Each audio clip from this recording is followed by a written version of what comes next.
நிக்குது. யார் தான் அந்த ஜடேஜாவை ரீப்ளேஸ் பண்ண போறது? பக்காவான ஆல்ரவுண்டர்.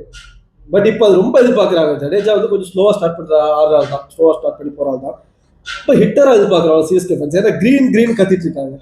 ஆனா ஒரு விஷயத்த வந்து 100 அஹமத் தாண்டி ஒரு ஸ்பின்னரே இல்லை டீம்ல. ஐ மீன் ஷேயஸ் கோபால் இருக்காரு, பட் ஹிட்டரா நம்ம அதை ஃபீல் பண்ண முடியாது. ஸோ நீங்க என்ன நினைக்கிறீங்க? யார் தான் அந்த ஜடேஜாவை ரீப்ளேஸ் பண்ண போறது?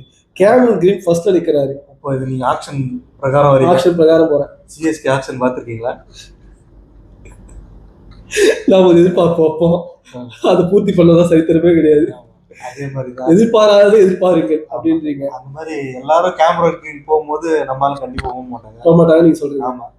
ஆனா எனக்கு ஒரு ஐடியா இருக்கு. இந்த வருஷம் மேபி எல்லாரும் கேமரன் கிரீனை எதிர்பார்க்கறதுனால விலை ஏத்தி விடுவாங்க. யாருக்கு? கேகேஆர் தான் இருக்கிறதுலயே பர்சனல் நிறைய வச்சிருக்காங்க. ஸோ கண்டிப்பா அவங்களுக்கு முடிஞ்ச அளவுக்கு கேமரன் கிரீனை ஏத்தி விட்டு விட்டுட்டு நம்ம ஆளுங்க ஒரு ஆல்ரவுண்டர் ஸ்பின்னிங் ஆல்ரவுண்டரா